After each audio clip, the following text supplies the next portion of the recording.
Les cuento, básicamente me encontré un live donde personas que conozco, algunas no tanto, estuvieron hablando sobre lo que era mi postura.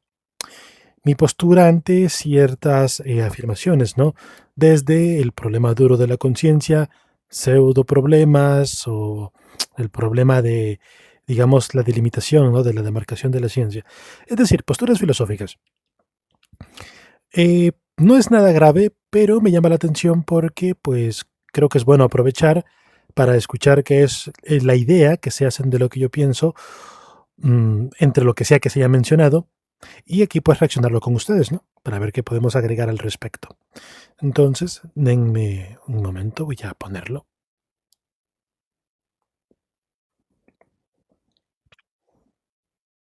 Vamos a ver.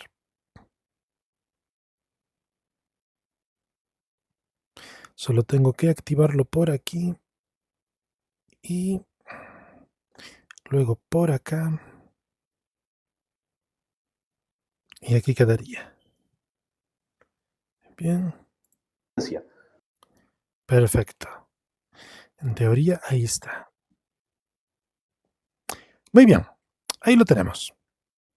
Vamos a recuperar las manos. Manos vengan a mí. Ahí está. Como ven, básicamente ahí tenemos a Revelaciones, el profe Tapia y Jairo, otro teísta. Conozco a 3 de ellos, a Revelaciones no tanto. Me han dado generalmente una imagen de dudosa reputación sobre él. Pero bueno, me dijeron básicamente que es a través de, más o menos en el minuto 27 al minuto 35, es donde más o menos dicen algunas cosas sobre lo que sería mi postura, entre algunas menciones. Así que escuchemos, ¿no? Escuchemos qué están diciendo en este pequeño fragmento. Vamos a ver. Como tal, si es que opera bajo el paradigma bungiano, no la podemos emplear para hacer ontología o hacer metafísica, y si pretendemos hacerlo, tenemos que reconocer un cambio de paradigma, tenemos que reconocer cuáles son las bases metodológicas de las que estamos partiendo. Porque en esta parte, básicamente se estaba hablando de si se puede hacer ontología con la ciencia, ¿no? Y lo que el profe estaba diciendo de que si se pretende hacer ontología con la ciencia, entonces la ciencia debe someterse a un cambio de paradigma. Pues puede que sí o puede que no. Consideremos que los problemas de la mente eran considerados problemas ontológicos o problemas filosóficos, y hoy en día lo cierto es que problemas como o mejor dicho, preguntas sobre la vida y sobre la mente o sobre el cosmos, que originalmente eran de la filosofía, hoy en día se abordan desde la ciencia, y bastante bien. Nos puede gustar más, nos puede gustar menos, pero lo cierto es que se obtiene bastante conocimiento al respecto. Así que, bueno, sigamos escuchando.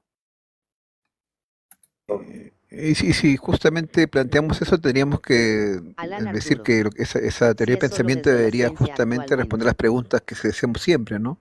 Responderlas solventemente, ¿no? Claro, así como el abordaje de ciertos problemas que hay, yo qué sé, como el problema duro de la conciencia, por ejemplo. Eso es una problemática que, a mi juicio, por lo menos no puede ser abordada por la metodología científica. Bueno, es correcto, o sea, bueno, también dependerá según cómo lo defina cada persona. Está claro que, tal y como está definida de manera clásica el problema duro de la conciencia, evidentemente la ciencia no lo puede abordar, pero porque yo lo considero, y creo que la ciencia misma lo considera, un pseudo problema. El problema duro de la conciencia no parte de demostraciones sobre un fenómeno inexplicable real, sino que parte de intuiciones filosóficas, especialmente de las de David Charlems, creo que se llamaba, que él hablaba de un mundo interior. Pero esa sensación, ese sentir de ese mundo interior, más allá de su intuición, posiblemente heredada del bagaje cultural filosófico heredado de pensamientos medievales, nunca se han demostrado como tal. Por lo tanto, entran en el campo de la pseudo problemas, por así decirlo. Andabas perdido. Hola, Johanna, ¿qué tal? ¿Cómo estás? Sí, mucho trabajo. Pero bueno, voy a estar intentando hacer de vez en cuando directos cortos, esporádicos, cuando tenga temas concretos, para no venir siempre a improvisar, como ahora que traigo esto. Pero es maravilloso ver que andas por ahí viva. Tú también, Alan, ¿qué tal? ¿Cómo estás? Entonces, yo no estaría en desacuerdo, ¿no?, con la afirmación de que la ciencia no puede abordar el problema duro de la conciencia de la misma manera que la ciencia no puede abordar el furajujawa, porque no sabemos a qué están señalando con eso. Yehane. Sigamos. Paso a saludar. Gracias, Johanita. Actual. En todo caso, si la ciencia pretende resolver ese tipo de problemas, lo que tiene que hacer es experimentar un cambio de paradigma. Tiene que cambiar paradigmáticamente la ciencia si es que pretende abordar ese tipo de problemas. ¿Me explico? Y eso amerita un ejercicio filosófico. Y parte, si se quiere, un poco del problema es que Bajen al profe. hay tesis, por ejemplo, que van por otro lado, que dicen, no es que la ciencia tenga que tener un cambio de paradigma. Lo que pasa es que el problema duro de la conciencia ni siquiera es un problema real. Sí, yo sería uno de esos. Profe, cuando me escuchas, sí, yo sería uno de esos. Yo diría que el problema duro de la conciencia, a menos como suelen esbozarlo, desde la parte más, digamos, tradicional, desde David Charlems, lo único que se puede sacar de ella es que nace de una intuición. No vemos más algo de eso, realmente. Sigamos. Que hay filósofos, de hecho, que van por ahí. Y bueno, yo estoy en desacuerdo, por ejemplo. Claro, puedo entenderlo. Y muchos de esos filósofos, o la neurociencia misma, estarían en desacuerdo contigo. Supongo que ahí es donde ya tenemos una diferencia de pensamiento. Aunque no se trata tanto de mi opinión, ¿no? No es que no es que tendríamos tú y yo una diferencia de opinión en el sentido de que esta es mi postura, sino que al final yo voy en línea con lo que van las neurociencias. O sea, veo de neurociencias, leo de neurociencias, veo lo que se ha descubierto, lo que han hecho, y pues a mí me convence. Mientras que por otro lado, lo que se dice desde el problema duro de la conciencia no solo no me convence, sino que al final no parece estar señalando a nada relevante. Pero bueno, es ya una cuestión de a qué damos prioridad. Sigamos escuchando. Acerca de ir por ese lado. Claro, Pero nada, Jorge Fernando. hay mucha tela. La Hay mucha tela. neurociencia es una es ciencia, como, no es es como filosofía. que cuando hay una Claro, yo entiendo que la neurociencia no es filosofía, pero estás de acuerdo conmigo que independientemente de la disciplina filosófica o científica, pretenden llegar a una verdad. No por nada, la mente, hasta hace unos años, era exclusivamente terreno de la filosofía, la vida también. Hoy en día se abordan desde la ciencia. Y al final el objetivo es llegar a una verdad. El detalle aquí, que no podemos usar a la filosofía como... 666 Radio Naleire 444. La Hola, hora hola. Pablo buscando. Lo que decía, no podemos usar la filosofía como una especie de salvavidas para decir, no toques mi problema con la ciencia. Que tu Jorge ciencia no lo Fernando. sepa, pues La no. ciencia no busca verdades, busca grados de certeza. Sí, es una forma de decir, no estoy hablando, digamos, así Vampiratea. como con los Hola a términos todos. exactos y total. Estoy hablando de manera en que nos entendemos. Evidentemente la ciencia no tiene absolutos. La ciencia, como tú bien lo dices, son grados de certeza, pero porque eso es lo mejor que podemos obtener, grados de certeza. Al final, cual sea la disciplina, estamos intentando entender de mejor manera el mundo que nos rodea. La filosofía lo intenta, la ciencia lo intenta, y de momento ese entendimiento de la realidad que obtenemos desde la ciencia es mucho más sólido y relevante, diría yo incluso, que el que nos entregan algunos postulados filosóficos. Ojo que no los estoy condenando a todos, básicamente. Hola, hola, Vampiratea, ¿qué tal? ¿Cómo estás? Mi problema aquí sería utilizar la filosofía como una manera de blindar la afirmación para poder excusar que sea infalsable, ¿sabes? Es como, o sea, una afirmación puede ser filosófica, como hay interpretaciones en la cuántica que son puramente filosóficas, pero eso no quiere decir que no intenten resolverse desde la ciencia. La ciencia está todo el tiempo poniendo a prueba esas interpretaciones para ver cuál es la que mejor empata con la realidad. Ahora imagínate que alguno de estos físicos que Fernando. hacen interpretaciones de la Más cuántica directo, digan, tu no, postura no, no, no, no. materialista respecto a la conciencia es filosófica, no científica. Eso da igual lo de las posturas. Aquí no se trata de tener una postura, se trata de lo que mejor encaje con lo que vemos de la realidad y lo que mejor información nos dé de manera, digamos, directa de la realidad. ¿Sabes? Me importa muy poco que el hecho de saber que una piedra impacte con mi cabeza me vaya a causar dolor sea una postura materialista. Da igual que esa sea la clasificación final. Lo importante es saber que hay que esquivar la roca si viene directo a tu cabeza. Y ya sea que tú me digas a mí científico materialista o materialista filosófico no científico, y tú la postura que tengas, lo cierto es que tú y yo vamos a querer esquivar esa piedra si viene hacia nuestra cabeza. Ahí la postura se vuelve completamente irrelevante en ese sentido. Desde ahí estamos viendo que existe conocimiento que para ti y para mí es objetivo en cuanto a nuestro actuar con la realidad. Y ese es el tipo de conocimiento que me interesa y ese es el tipo de conocimiento que nos entrega la metodología científica de manera general. Eso es lo que estoy hablando. Esto de ponernos etiquetas y decir, es que tú usas lentes materialistas, es que tú usas lentes idealistas, irrelevante. A veces pareciera que todo esto de la filosofía y las escuelas de pensamiento se utilizan como si fueran, no lo sé, hinchas de fútbol, ¿sabes? Yo soy carquiano, yo soy, no sé, aristoteliano, yo soy hegeliano, casi como decir yo soy del Newpi, yo soy del Chivas, yo soy del Rivas, yo soy del Madrid. Da igual, hay que quitarse esas ideas de las etiquetas. Al final lo que nos interesa es tener conocimiento que tanto para ti como para mí no sea ya no solo de utilidad, sino de operatividad en cuanto al mundo. Porque creo que todos nos conviene saber que si una roca viene hacia nuestra cabeza, lo mejor es quitarnos. Pero bueno, sigamos escuchando. La pregunta que se resuelve de manera abstracta es un pseudo problema. Sí, sí. Pero de fondo hay un criterio, digamos, de evaluación de preguntas bastante empirista, pragmático, en el sentido en el que si no lo puedo verificar empíricamente, entonces es un pseudo problema. Claro. Yo no estaría muy de acuerdo. Bueno, entiendo que habrán personas que sean así.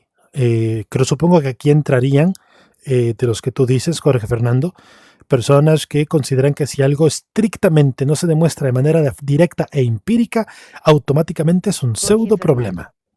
Sí, pero hay científicos idealistas y otros materialistas. La ciencia es metafísicamente neutra. Como tiene que ser. Totalmente de acuerdo.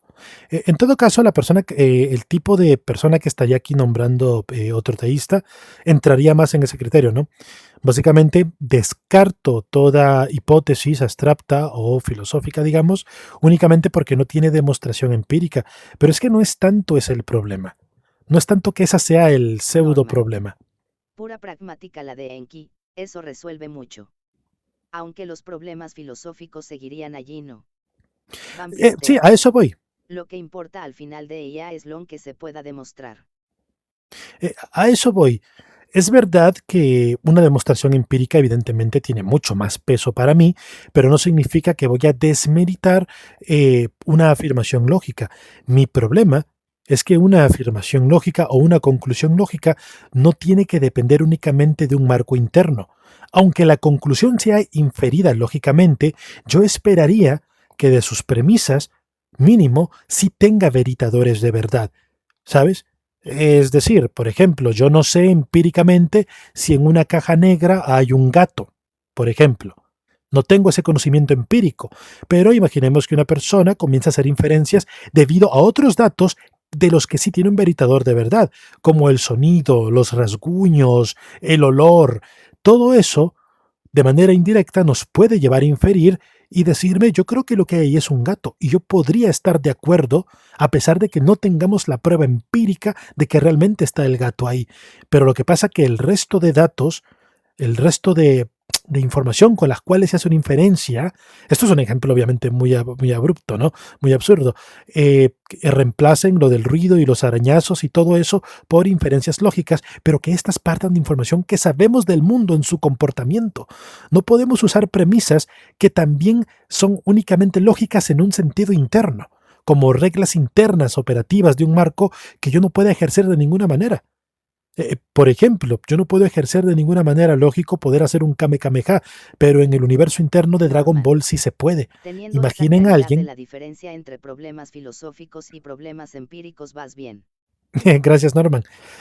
Imaginen que yo tenga que aceptar como premisa para la realidad ese asunto de tener que aceptar que se pueden hacer kamehamehas y por lo tanto se concluye lo otro. Yo no puedo aceptar esa inferencia no porque sea una conclusión abstracta, es porque sus premisas también parte de afirmaciones que no tienen veritadores de verdad o de comportamientos regulares del mundo de los cuales estemos de acuerdo. Y aquí entra lo de las intuiciones, ¿no? Intuición de prima facie, intuición examinada, intuición axiomática. No Jorge podemos convertir Fernando. cualquier cosa en intuición Eso suena a axiomática. metafísica científica, o filosofía científica. De Gustavo Romero, por ejemplo. Ah, claro, Gustavo Romero es la persona esta que... No, no sé quién es. No lo conozco. Pero bueno, gracias por el señalamiento. Tenemos a Enma Aguarama y YouTube. Hola, hola Enma, ¿qué tal? ¿Cómo Universo estás? Es maravilloso consciente. verte por acá. Praenki, la conciencia emergiendo desde cero es más lógico que amplificándose desde formas mínimas. Supongo que me confundes con otro Enki. Yo no sostengo que de la nada algo salga. Y eso en todos sus aspectos, ni siquiera la conciencia. Así que, universo, me presento. Soy Enki del espacio de Enki. La afirmación que traes posiblemente sea confundida de otro Enki. Vampiratea. Yo no sostengo eso. Universo consciente, él nunca dijo eso. Sí, exactamente como dice Vampiratea. Pero bueno, sigamos escuchando. Por eso es suponer, digamos, un empirismo de fondo como criterio para demarcar las preguntas válidas e inválidas. Bueno, no estaría mal. Entiendo que sería muy restrictivo y aislaría demasiado a la filosofía, Vampiratea. pero para el Él público es de Enki. general, Universo consciente. Entonces aceptas que la conciencia ya existe en el universo en forma mínima. no sé a qué te refieres con eso. Tendría que charlarlo contigo, universo. A ver si en un momento lo charlamos y lo desarrollamos más. Entiendo que los comentarios de TikTok no dejan escribir mucho y como no te conozco el todo, no sabré qué matices guardan tu pregunta, pero ya vamos a ir a eso, ¿de acuerdo? ¿Qué estaba hablando aquí? Ya hasta olvidé lo que estaba escuchando del video. ¿Qué es lo que estaba diciendo? A ver, déjenme retroceder. Entonces, por eso es suponer, digamos, un empirismo de fondo como criterio para demarcar las preguntas válidas e inválidas. Claro, poner el empirismo, suponer el empirismo como un criterio válido. Yo no diría que se supone como criterio válido, es que es un criterio bastante válido. No tiene por qué ser, digamos, el criterio, ¿sabes? Pero detenerse, o sea, si Vampiratea. dado... No es suponer, Jairo, es partir de lo que se puede demostrar, no solo lo que puedas imaginar. Gracias, Vampiratea. Sí, estaría de acuerdo.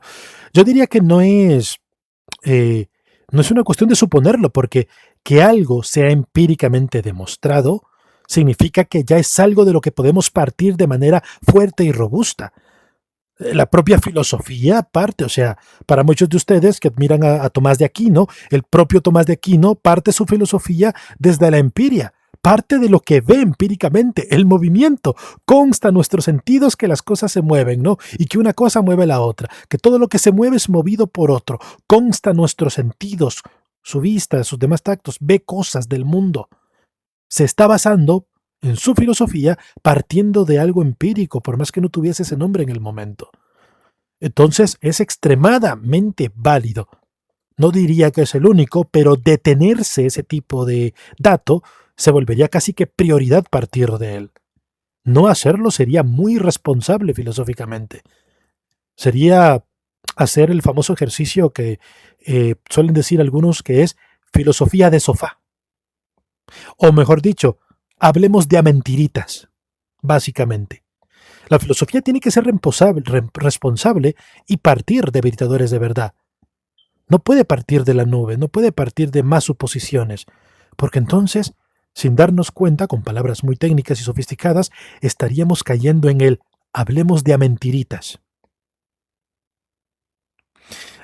Me preguntas que de qué estaba hablando, Enma.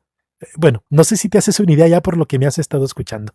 En todo caso, ahí me comentarás y así sabré si te respondo nuevamente. Sigamos escuchando. Entonces es verdad que la discusión es compleja, yo por eso suelo decir que parece ser que mientras más formado el filósofo o el científico, menos categórico es en sus afirmaciones. Es como... Esta frase es buena, es un derivado del solo sé que no sé nada, ¿no? Entre más había este filósofo, ¿quién fue el que dijo eso? ¿Platón, Aristóteles o Sócrates? Pero no importa, un filósofo, uno de esos tres fue.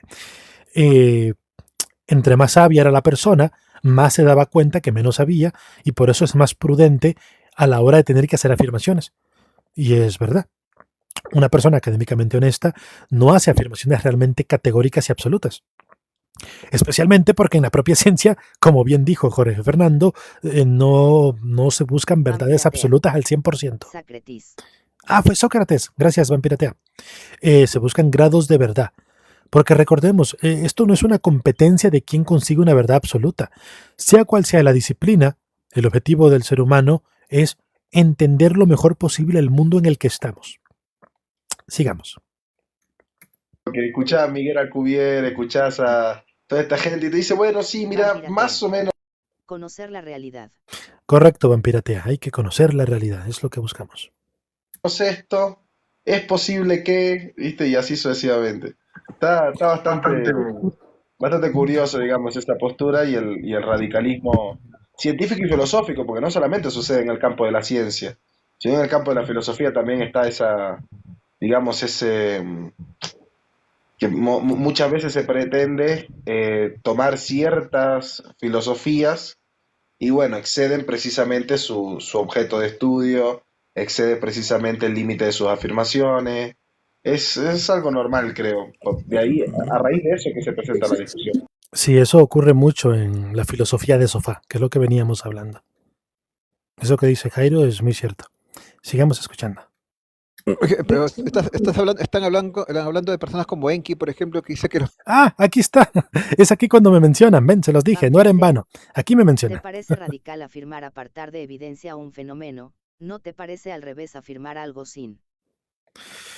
Totalmente, Vampiratea. Es como un razonar al revés, ¿no? Lo que están haciendo cuando se plantea de esta forma la objeción. Es muy curioso. Pero bueno, ya por fin me mencionaron en el video este. Vamos a ver qué es lo que se dice. pensamientos se pueden ver, algo así. Bueno, lo que pasa es que Enki lo que está entendiendo Enki por pensamiento son los patrones sinápticos, entonces Claro, son silogismos sin fundamento. Claro, claro. Parece que aquí Revelaciones lo que dijo fue que Enki, o sea, yo lo que hacía era decir que el pensamiento se puede ver. Yo creo que nunca usé la palabra ver, creo que hemos usado la palabra leer, ¿no? Lectura, obtener una lectura. Pero bueno, si hablamos de manera más coloquial, puede decirse ver, no habría realmente problema. Creo que se sigue entendiendo lo que se quiere transmitir. Decodificar. Decoding, decodificarse. Aquí el profe lo ha dicho bien, que lo que yo trato de decir con eso es básicamente que un patrón neuronal que se correlaciona con el pensamiento como tal es eso. Decodificar, fenómeno emergente es lo que dijiste. Eso es maravilloso. Sigamos escuchando. yo lo que digo es que hay una discusión porque Enki por lo menos cuando habla de pensamientos está literalmente hablando de los patrones sinápticos. Exactamente. El profe me ha entendido muy bien. Es a eso a lo que me refiero. Matices más, matices menos, precisiones más, precisiones menos, pero a grandes rasgos se entiende que sí, eso. De estructuras materiales. Entonces, en todo caso, estoy formalmente en desacuerdo con X porque para mí los pensamientos no los identifico con los patrones sinápticos. Claro, y yo aquí estaría formalmente en desacuerdo con el profe, ¿no? Porque si él no identifica el proceso del pensamiento, mejor dicho, si él no identifica el pensamiento con el proceso sináptico correspondiente de ese pensamiento, ¿con qué lo identifica y cómo se justifica identificarlo con sea lo que sea? Y eso que identifica con el pensamiento, que no es la actividad neuronal, ¿cómo justifica la interacción, la causalidad, la relación? Yo considero que, por más que se pueda tomar a grandes rasgos que hay una caja negra no solucionada, con este sentido de la correlación entre el patrón neuronal y lo que llamamos pensamiento, yo sigo pensando que es inválido. Claro, todos podemos identificar lo que queramos, la evidencia y disciplina lo demuestra a partir de Vampiratea. La neurociencia. Claro, lo que yo venía diciendo es que yo no veo todavía justificación fuerte de dar el salto de una caja negra a solucionarlo con una caja negra todavía peor. Porque la caja negra a la que apelaría una persona, por ejemplo, que no correlaciona, o mejor dicho, que considera que la correlación no es esa actividad, sino que es otra cosa. Sigues hablando de alguien que para ti no existe. Los jueves, Víctor. estaría agregando un ente que nadie ha visto, que no sabe cómo se interactúa, que no podemos falsar, medir, detectar de ninguna manera, operacionar, por lo que estaremos agarrando un ente extra innecesario y que mete más problemas a la hora de explicar. Amigo, escuche la conversación. Pero bueno, sigamos escuchando. Claro, él confunde proceso con resultado, ¿no? Y lo ve como si fueran uno solo, ¿no? Pues lo segundo que dijo sí, lo primero no es que confundo, es que yo considero que es eso. No es que confunda, es que él lo entiende de esa manera. Yo he hablado con Enki y por lo menos él está abierto al discurso, a la charla, y no es que los esté confundiendo, es que él los entiende justamente. Tenemos suficiencia explicativa, el agregado es innecesario. Correcto, Vampiratea. Vampiratea, ¿crees en los vampiros? Los jueves, Víctor, los jueves. No es que él lo entiende, es la realidad. Claro, de hecho, profe, si algún día ves esto, lo has dicho muy bien, es así como lo entiendo yo, pero no quiere decir que es mi entendimiento, digamos, de una postura particular. De una postura particular. A grandes rasgos, es así como se entiende en neurociencias. Así que tu desacuerdo formal no solo sería conmigo, sino que sería con el paradigma actual en neurociencias, que honestamente es un entendimiento bastante robusto y respaldado, que sí, que podrá tener todavía cosas a intentar resolver, Vampiratea. Pero yo considero que del no se sabe solo se sigue no se sabe. No se sigue, por lo tanto afirmo otra cosa que no se sabe qué es eso que señalan. Pero bueno, sigamos escuchando. Exactamente de esa manera.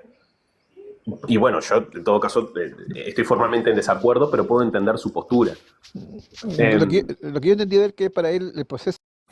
Claro, yo también estaría formalmente, bueno, yo y la neurociencia en general estarían formalmente en desacuerdo con el profe, y aunque se puede entender su postura, lo que no se puede entender es el salto que se da de reemplazar una caja negra por una más negra todavía. Y lo que acabo de decir sacado de contexto puede sonar muy feo. Sigamos escuchando mejor. El proceso es el pensamiento mismo. Por lo que yo entendí de él cuando estuve en un live con él. ¿Estuvo en un live conmigo? No, Revelaciones nunca ha estado conmigo. Diría que 100% seguro. Bueno. Bueno, hace un buen año pasado, pues. Claro, pues se maneja una teoría, viste que en la discusión sobre el problema de la conciencia se manejan, digamos, varias teorías. Está la teoría de la identidad que pretende... Tal vez se refiere de invitado. No, porque tampoco recuerdo haberlo subido nunca a mi live. En el chat. En el chat a lo mejor sí.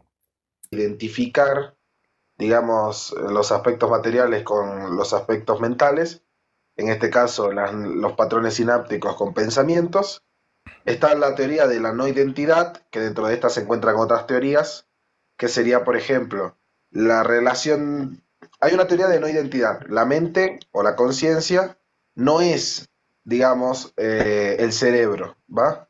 Y una vez que se desliga la identidad de uno de otro y se reconocen como dos objetos de estudio distintos, pues empieza, digamos, la especulación sobre la relación de dependencia y cuál tiene primacía.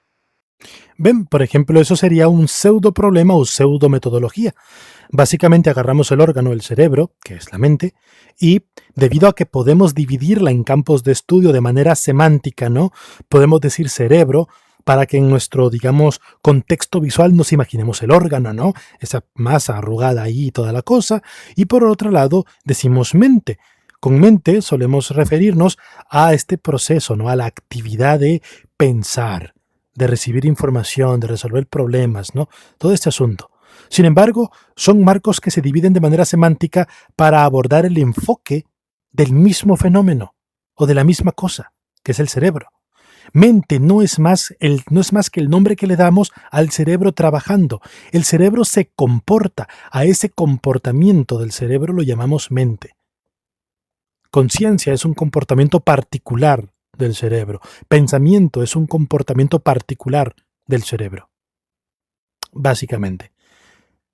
Así que venga una disciplina y quiera agarrar estos enfoques semánticos. La digestión no es el proceso del sistema digestivo. Claro, entonces, Que semánticamente podamos dividir los campos de estudio no nos amerita a convertir cada expresión semántica en un nuevo ente sólido y consolidado por aparte, para luego hacer especulaciones sobre ellas. Es un poco lo que les dije de Goku y el Kame Kameha. Se vuelve injustificado, se vuelven pseudo proposiciones, pseudo metodologías y generan pseudo problemas. Porque no hay una verdadera razón legítima para dar ese salto. No la hay. Pero bueno, sigamos. Entonces, se lo divide para estudiar no de manera práctica. El cerebro funciona como un todo de procesos emergency. Claro, exactamente. Sigamos escuchando. bueno, de ahí a lo mejor hay, qué sé yo, materialistas que te dirán, bueno, no, la materia es más esencial que la conciencia, aunque la conciencia sea algo distinto, pero no material, digamos, ¿viste? Entonces sí, son como múltiples teorías. Enki maneja una teoría de identidad, para él es exactamente lo mismo. Recuerden, no es que sea para mí, es para la mejor explicación que tenemos de la mente hoy en día en neurociencias. No agregan una explicación, entorpecen el diálogo con pseudo problemas. Claro, es un entorpecimiento del estudio, básicamente. Entonces recordemos, no es que sea mi opinión, si bien estoy completamente de acuerdo, es el paradigma que está en neurociencias. Es la inferencia, la mejor explicación de todas las teorías que tenemos, por más que la de las neurociencias o la materialista, digamos, o la fisicalista no esté completa. No maneja una teoría de identidad. De todas es la mejor. El objeto de estudio en el área neurocientífica. Vampiratea. Basada en evidencia. Claro. Bueno, sigamos escuchando. Son dos formas de abordar lo mismo, pero realmente es lo mismo. Entonces, claro, no, para él tendrá sentido si Intenten que no sea el para él, no para Enki, para el cuidador de caballos, no, para la neurociencia. Y bueno, de hecho no solo para la neurociencia, para la filosofía contemporánea, para la filosofía analítica en general, vendría siendo prácticamente el consenso mayoritario académicamente aceptado. Así que no es tanto para él, ¿no? Porque cuando se dice así, se da a entender un poco como si fuera una posición marginal, ¿no? Como que, oigan, ¿ya vieron lo que Enki piensa sobre lo que es la relación mente-cerebro? Tiene una idea bien loca ahí, bien exótica y rara. No, es la dominante. ¿Angustia o no? Vampiratea. Enki Rafael Jasts. Kian Quiroga quieren hablar contigo. Claro, sigamos escuchando. Si ese fuese el caso, yo también te aceptaría que los pensamientos se pueden ver. El problema es que yo discrepo con que ese sea el caso, de que sean lo mismo. La distinción que hay entre cual y proceso. Pero la distinción entre cual y proceso. ¿Ven? Esas afirmaciones suenan bastante fuertes o interesantes dichas así, pero yo escucho proceso y, por supuesto, puedo pensar en el comportamiento de las cosas. Pero ¿qualia? ¿Qué rayos es el qualia? Por supuesto que habrá alguien que lo pueda definir como la experiencia subjetiva, pero la experiencia subjetiva, que es el entendimiento particular e irrepetible de cada uno, hoy vemos que no es así. Hoy vemos que compartimos casi que el 80 o más % de los pensamientos en cuanto a estructura. Es decir, aquello que era experiencia subjetiva ya no es tan subjetiva. Ahora más bien parece que es muy compartida realmente. Mi imagen mental de la manzana es un 80 o 90% idéntico a la imagen mental de la manzana de otra persona, la estructura geométrica del pensamiento del proceso. Por eso los decodificadores universales que se están haciendo de decodificación de actividad neuronal, o sea, lectura de mente, están funcionando en personas que no fueron entrenadas con el aparato. Es decir, el aparato es capaz de decodificar el pensamiento de una persona, de un cerebro que no ha mapeado. Lo hizo en base al mapeo de otras personas. Vampiratea. Qualia interpretación metafísica del proceso cognitivo explicado a través del espacio semántico Camp. Claro, pero luego cuando se agarra qualia como esa cosa inalcanzable, inaccesible y misteriosa, pues claro que la ciencia no lo puede abordar, porque la ciencia no puede abordar algo que no tiene pintas de existir. Yo creo que el único que se entiende es Enki. Eso es maravilloso. Sigamos escuchando. Pero igual, un poco para cerrar el tema anterior, si supongamos que establecemos una teoría de demarcación científica bien estricta, ¿no? Y de repente nos casamos con Bunge. Yo creo que no es necesario.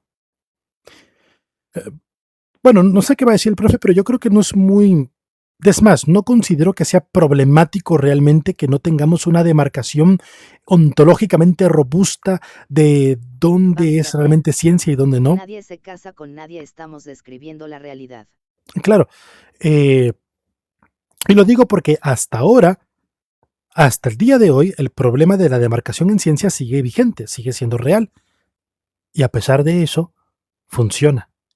Y no se nos hace nada difícil identificar un procedimiento científico de uno que no lo es. El problema parece que está en matices tan delicados que prácticamente nadie opera en esos matices. Entonces, para efectos prácticos casi que se vuelve irrelevante, básicamente. Entonces, cuando algo es un problema es porque pues es problemático, ¿no? Es un obstáculo. Y lo que no se queda en modelo o especulación ociosa. Claro, entonces, aunque sea un problema, no parece ser tan grave porque, vean, funciona. Sigamos. Si ese fuese el caso, yo estaría de acuerdo con llamar pseudo problema para la ciencia esta clase de problemas, porque si la... Yo no diría que es un pseudo problema solo para la ciencia, diría que es un pseudo problema en general, porque no depende de que en un marco por sus características no dé, pero sí dé en otro porque fue donde se formuló. Yo diría que la vara de medir siempre tiene que ser el contraste objetivo con la realidad, entendiéndose objetivo como aquello que es independientemente de lo que queramos, como lanzar la roca a la cabeza, ¿no? Imaginen que me lanzan una roca a mí, le lanzamos una vampiratea, le lanzamos una Adam Chaplin. Hola Adam, ¿qué tal? ¿Cómo estás? Independientemente que uno sea idealista, mormón, judío, pentecostal, no sé, platónico, todos vamos a esquivar la roca, porque procesamos que si esa roca nos choca nos va a doler. Y de hecho, si permitimos que nos pegue, nos va a doler. Ese es un conocimiento objetivo que se nos... Saludos para ti, Adam. Vampiratea. Es como estudiar las ondas producidas por poseídos. Ya afirmamos algo sin evidencia en un fenómeno. Vampiratea. Claro. Que no existe práctica. Claro. Bueno, sigamos escuchando. Porque ya casi me va a tocar cerrar.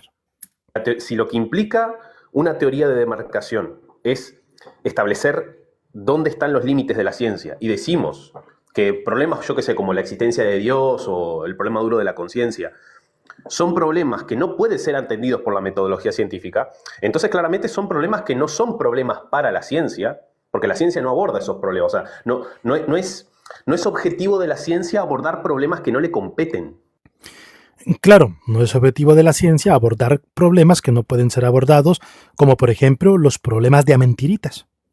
Los problemas de amentiritas no pueden ser abordados por la ciencia.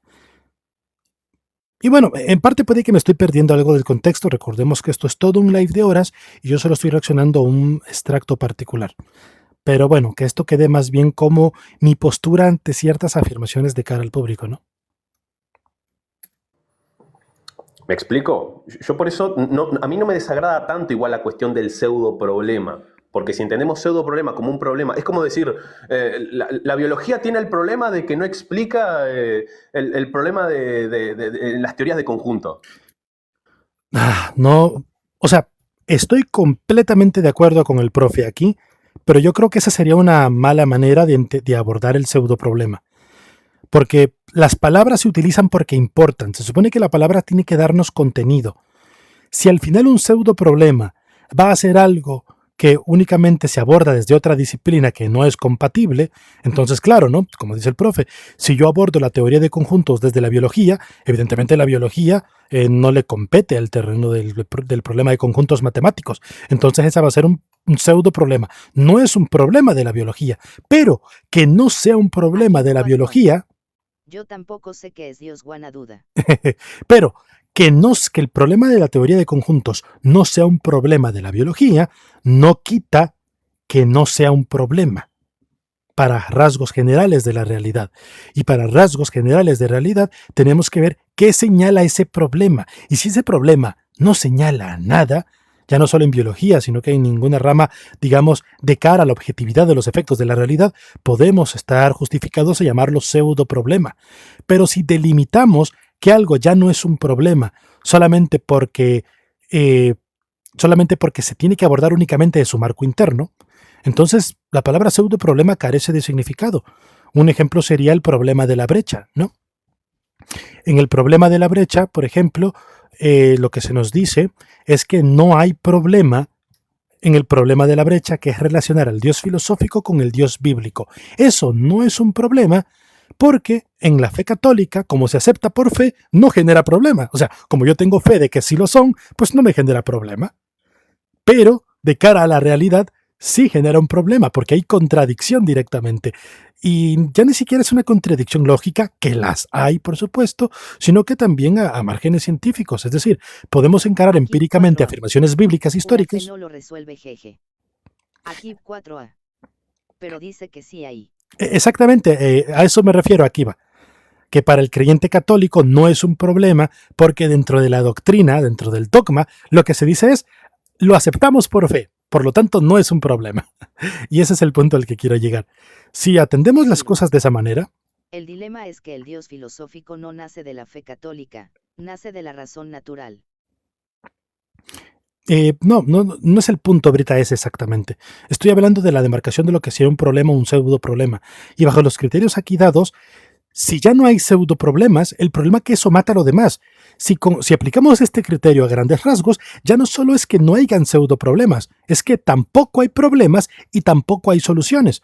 Porque, no sé, imaginemos que matemáticamente se resuelve el problema de la relatividad, se solucionó. Pues yo vengo y digo, no se solucionó ese problema porque yo estoy aplicándolo desde la biología. Y como desde la biología no me compete la respuesta matemática, entonces el problema no se ha solucionado. ¿Ven? No tiene sentido decir que no se ha solucionado, básicamente. Y lo mismo ocurre en viceversa. Por eso que el pseudoproblema no tiene que depender únicamente de su coherencia interna, de su marco establecido, sino que tiene que ser objetivo de cara a la parsimonia con la realidad. Y el problema duro de la conciencia cae en ese problema. No tiene veritador de verdad. Se basa en intuiciones no examinadas. Son intuiciones, digamos, de prima facie, básicamente. Pero bueno, sigamos escuchando. Uy, este botón no. Bueno, pero eso no es un problema para la biología, es un problema para la matemática. ¿Me explico? O sea, Claro, yo lo que digo es que... pero Sí. es incorrecto llamarle pseudo problema digamos, los problemas de teoría de conjuntos, porque es no reconocer la calidad de ciencia de la matemática, digamos, ¿viste?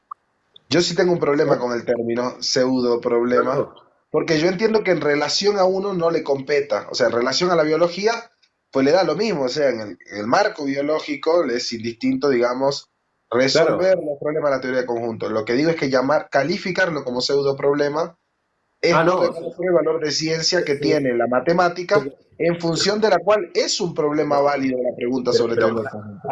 Jairo, yo voy más allá. No tiene sentido ponerle pseudoproblema a secas, a nada. Porque para decir que pseudoproblema lo tenés que establecer en relación con qué. ¿Me explico? Claro, yo diría que algo es un pseudo problema en relación de cara a sus bases para explicar algo. Por ejemplo, si alguien me dice que, no sé, que el pensamiento no puede leerse porque es inmaterial, pues yo diría que ese es un pseudo problema, porque me está abordando la expresión inmaterial. Y si yo le pregunto qué es algo inmaterial y no puedo obtener nada operativo de lo cual se pueda ejercer algo, digamos, entonces me está generando un pseudo problema. Porque básicamente me está hablando de poesía. Y peor aún cuando tenemos máquinas que literalmente leen los pensamientos. O sea, entonces, bueno, ahí no había problema, eso era mentira. El problema duro es la conciencia también y muchos otros, ¿no? Bueno, sigamos escuchando. O sea, yo te digo, el problema duro de la conciencia es un pseudo problema para la ciencia. No es un pseudo problema solo para la ciencia, es un pseudo problema cuando se analiza bien. No solo en términos científicos. No solo en términos científicos. Cuando uno comienza a decir, o sea... El dilema de la conciencia no nace de que los cuanta no explican los qualia como fenómenos empíricos. Maravilloso, Simos. Porque esa objeción de que no, porque tú no puedes explicar el qué se siente.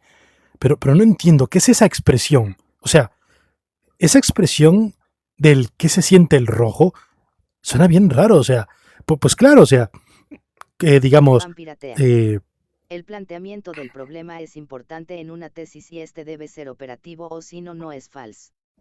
Claro, es decir, Falsevel es poético. Es decir, Margarita puede que no pueda sentir nunca mi sentir del rojo, pero lo único que se sigue de que Margarita no sienta mi experiencia del rojo, solo se sigue que Margarita no siente mi experiencia del rojo. La respuesta sería, porque Margarita no soy yo, y yo no soy Margarita. Eso es lo único que se sigue. No se sigue que por lo tanto es inmaterial, astral, no sé, metafísico y todas las otras cosas. No se sigue nada de eso. Solo se sigue que yo no soy Margarita y Margarita no soy yo. Y por eso cada uno tiene su propia experiencia. Porque cada uno es un cuerpo centralizado, comportándose de forma centralizada y particular. Entonces, considerando que se explica perfectamente así, no sé por qué suele usarse esa expresión, ¿no? Pero bueno, ya ven, pseudo problemas.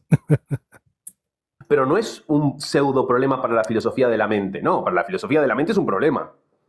Es un problema real. Y justamente la filosofía de la mente tiene como objeto resolver ese problema. Yo diría que sí hay todavía escuelas filosóficas que lo abordan como un problema, pero hoy en día no solo no son mayoría, sino que no están ni cerca de ser el consenso.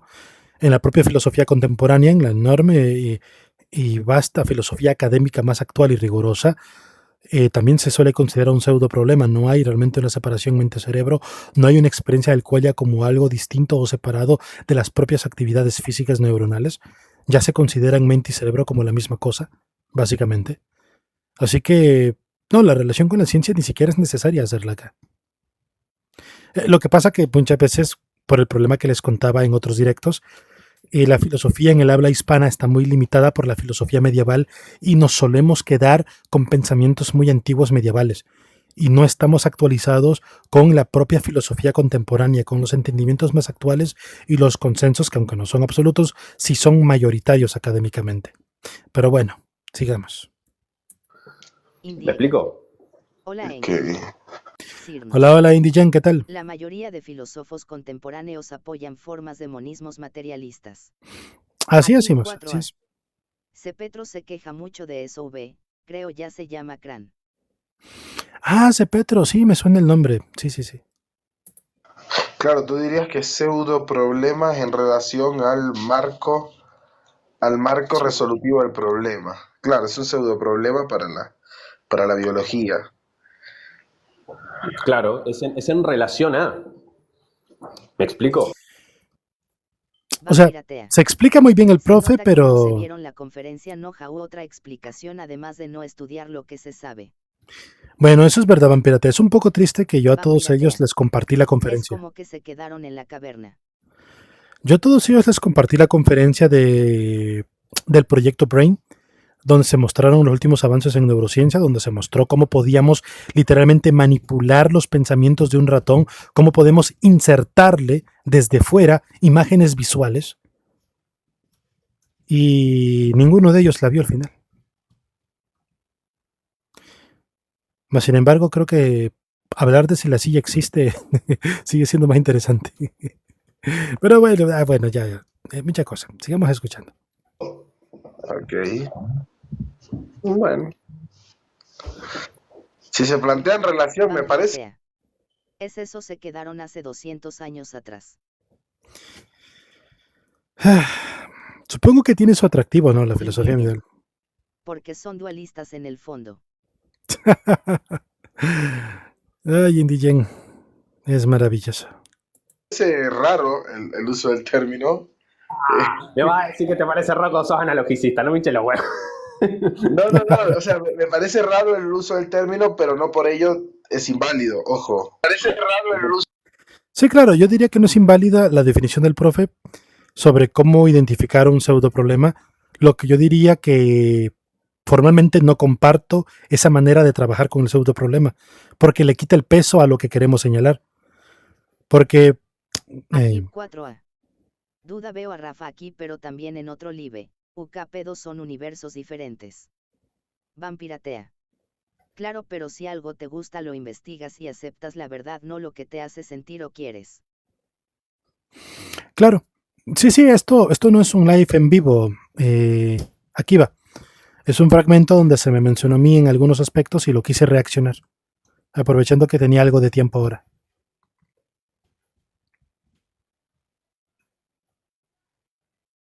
Aquí 4A. Claro, lo que decía es que si operativizamos el pseudoproblema de la forma en que lo ha planteado el profe acá, entonces llamar algo pseudoproblema pierde peso, básicamente. Porque un pseudoproblema para él sería algo que se aborda desde una disciplina distinta, ¿no? Por ejemplo, un problema matemático es un pseudoproblema para, no sé, para me invento, para la filosofía de la mente. Y no sé, para las matemáticas será un pseudo problema, por ejemplo, el arte, no sé, me invento, por ejemplo. Claro, porque pues cada disciplina se enfoca en una metodología, pero eso ya le quita el peso a la palabra pseudo problema. Pseudo problema tiene que señalar a algo que de manera objetiva sea un problema que no tiene bases de ser, no porque solo funcione en una disciplina, sino porque no opera en la parsimonia de la realidad a grandes rasgos, básicamente. Sigamos escuchando. Creo que igual estamos terminando ya. Uso el término, pero no. De relación. Tenemos otros invitados, me parece que llegó un chico que se llama Mike y Ares. Bueno, hasta ahí llega. Aquí ya traen invitados y ya es una charla que nada que ver. Así que lo vamos a dejar hasta aquí al menos. No sé si quieren comentar algo, chicos. Aquí en los comentarios mientras. Aprovechen que les doy voz. Muchas estructuras matemáticas son así, no son aparables en la realidad, pero bastante útiles. Claro, Bien. claro. Pero tú, ¿qué tienes que ver con ese LIBE? Bueno, dijeron, es que llegaste algo tarde y sí, se me hizo mención. Básicamente mencionaron sobre que mi postura es que la estructura neuronal es el pensamiento como tal, ¿no? La actividad neuronal es el pensamiento, y estaban diciendo que esa era mi postura y que formalmente no están de acuerdo. Y pues yo agrego que pues no solo es que están formalmente en desacuerdo conmigo, sino que estarían formalmente en desacuerdo con toda la filosofía contemporánea alrededor de la mente y con las neurociencias. Así que eso, estaba reaccionando a eso básicamente.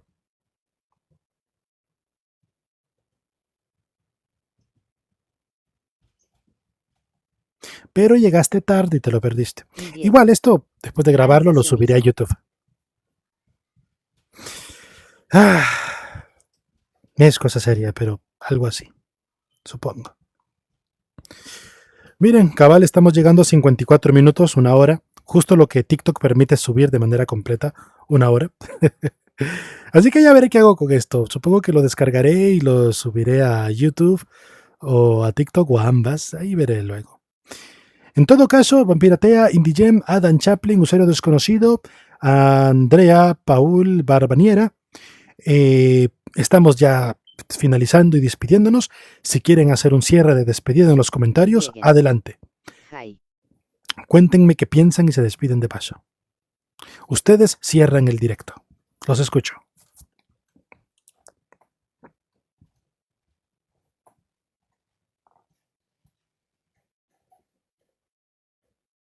Vampiratea. Yo invito los muchachos a actualizarse, además de salir las inferencias.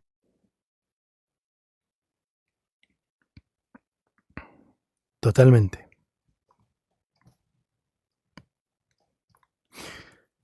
Muy bien, parece que no tenemos más.